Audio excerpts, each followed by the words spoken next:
Assalamualaikum warahmatullahi wabarakatuh. Kembali lagi di Mutu Podcast bersama saya Firnanda Isa Putri dan juga partner saya Ummu Salma. Kami dari SMK Muhammadiyah 7 Gondang Legi. Mutu Podcast adalah podcast di mana segala hal akan kita bahas secara asyik, berisik, dan mendidik tentunya. Gimana nih kabarnya kaulah muda di rumah? Semoga selalu diberi kesehatan dan juga selalu dalam lindungan Tuhan. Amin, amin ya rabbal alamin. Nah, sekarang kita say hi dulu yuk ke Kak Salma. Hai Kak Salma. Halo Kak Firnanda. Selamat siang Kak, gimana nih kabarnya? Selamat siang juga, tentunya baik ya. Tapi karena bisa join di Mutu Podcast ini, kabar aku jadi baik banget. Apalagi kan ditemenin sama Kak Firnanda yang super cantik dan kece abis. Wah, saya jadi ikut seneng loh dengernya. Oke, di episode kali ini bersama Kak Salma kita akan membahas mengenai The Rise of Muhammadiyah Millennial Generation Future Leader, Enlighteners in Adversity, Building the Miracles. Ayo, gimana nih kaulah muda di rumah? Udah tertarik belum sama topik yang akan kita bahas kali ini? Harus tertarik. Karena apa? Karena topik kita kali ini pastinya cocok dan penting banget buat kaulah muda di rumah yang ingin menjadi seorang pemimpin. Bener banget tuh Kak.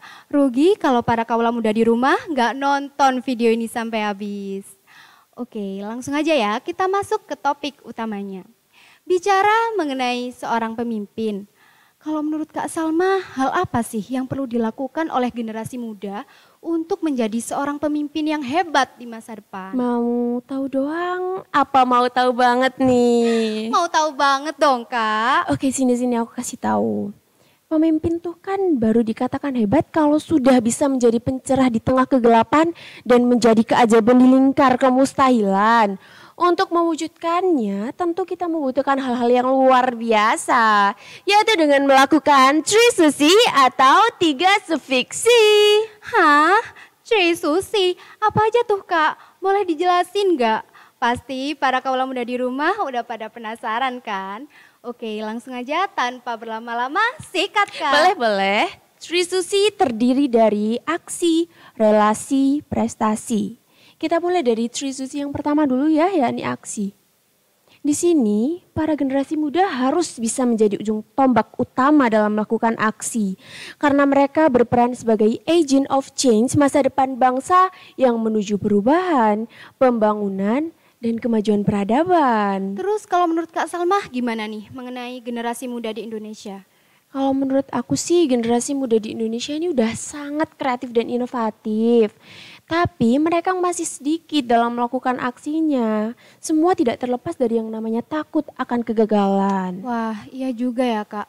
Karena sejatinya gagasan tanpa aksi hanyalah sebuah halusinasi. Ide atau gagasan baru bisa menjadi hal yang berfungsi kan ketika ditindaklanjuti dengan aksi. Gagal, itu pasti. Nggak perlu ditakuti, cukup bangkit jika hal itu terjadi. That's so true. Next, mungkin kita bisa lanjut ke poin yang selanjutnya Kak. Juwis kakak.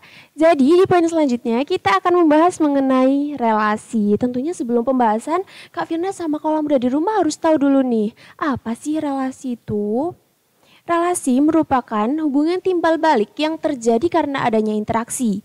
Membangun relasi sejak muda ini adalah langkah yang sangat penting ya karena dapat memunculkan pengalaman-pengalaman baru. Bener banget tuh Kak. Kalau semisal nih anak muda zaman sekarang salah dalam memilih relasi, maka relasi yang sebelumnya diharapkan membawa manfaat untuk kehidupan justru bisa membawa risiko buruk untuk masa depan. Sepakat. Nah, kaulah muda, sekarang kan zamannya udah serba canggih nih. Setidaknya dari sini kita sebagai generasi milenial udah harus bisa dong membangun relasi.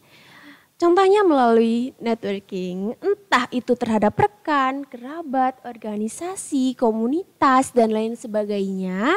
Dengan syarat hanya dalam hal-hal yang positif. Lalu untuk yang negatif, tenang, bahasa gaulnya mah mending di cut off aja deh. Yaps, betul banget tuh Kak. Zaman sekarang kita duduk sambil rebahan aja. Udah bisa tuh berkomunikasi sama orang yang jauh di luar sana. Iya dong Kak, ibarat kata mah dunia hanya sekepal tangan.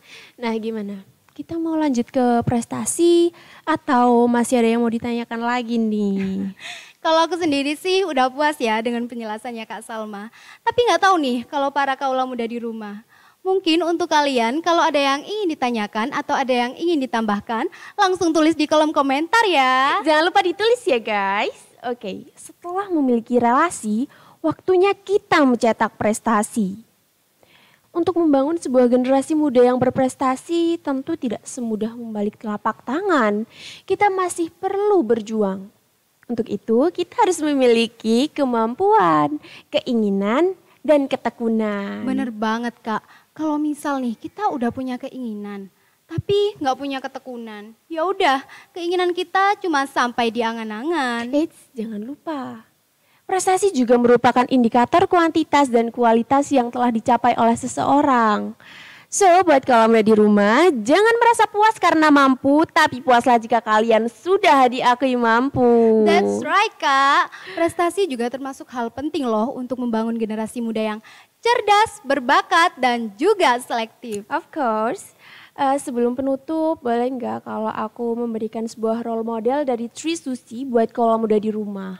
Ya boleh banget dong Kak, justru ini tuh bisa jadi poin plus untuk para kaula muda di rumah agar bisa lebih termotivasi untuk menjadi pemimpin yang hebat di masa depan nanti. Gini, Kak Firna sama kaula muda di rumah tahu nggak sih sama Trans TV, Trans 7, Transvision, dan Trans lainnya? Loh ya jelas tahu dong Kak, itu mah stasiun televisi favorit saya dan mungkin juga stasiun televisi favorit para kaula muda di rumah nih. Pas banget, jadi role modelnya adalah pendiri dari perusahaan-perusahaan tersebut, yaitu Bapak Khairul Tanjung. Wow. Tahu nggak sih, saking hebatnya, beliau ini sampai termasuk jajaran konglomerat asal Indonesia yang sempat menjadi salah satu orang terkaya di dunia loh. Wah, beliau ini luar biasa hebat berarti ya Kak ya. Aku juga pernah sedikit baca sih tentang beliau.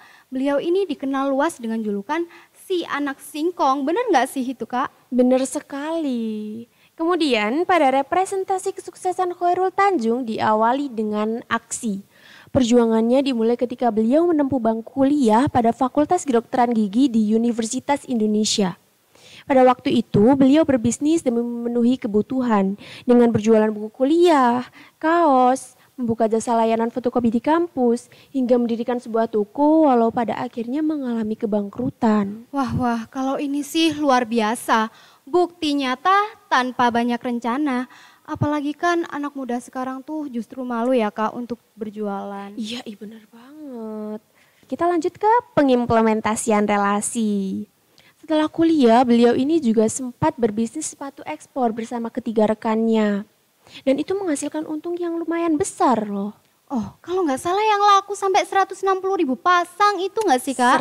100 buat kamu. Nah dari sini nih beliau sadar memang relasi itu sangat-sangat penting dalam berbisnis. Bahkan karena relasi dan kemampuan yang dimilikinya, beliau ini menyandang sebagai pendiri serta pemilik dari perusahaan besar yaitu City Corp loh. Masya Allah luar biasa sekali ya. Memang benar sih Kak bahwa kesuksesan itu juga memerlukan adanya relasi. Semakin luas relasi kita maka semakin luas pula pintu kesuksesan kita. I agree with you Kak. Dan di implementasi terakhir, beliau ini menerapkan sebuah prestasi. Meskipun harus kuliah sambil bekerja, beliau ini juga sempat loh mendapatkan penghargaan sebagai siswa teladan tingkat nasional. Lalu pada tahun 2018-2019 kemarin, beliau juga sempat menjadi tokoh first visioner dalam ajang Indonesia Maju. Hebat banget nggak tuh? Jelas hebat itu Kak, nggak usah ditanya. Tentunya masih banyak lagi ya yang lainnya. Nah dari sini nih kita bisa menarik kesimpulan bahwa teruslah melangkah meski itu pelan. Dengan melangkah mendekatkan kita dengan tujuan. Semoga langkah kita selalu direstui Tuhan sehingga impian kita dapat dikabulkan. Amin, amin ya robbal alamin. Semoga para kaula muda di rumah bisa menjadikan beliau sebagai panutan ya. Intinya mulai dari saat ini, mari membangun keajaiban dengan Tri Susi, aksi, relasi, prestasi untuk menjemput sinar suksesmu di masa depan nanti. Saatnya saya Firnanda Isa Putri dan juga partner saya Ummu Salma pamit undur diri. Wassalamualaikum warahmatullahi wabarakatuh. Thank you for your attention. See you next time all.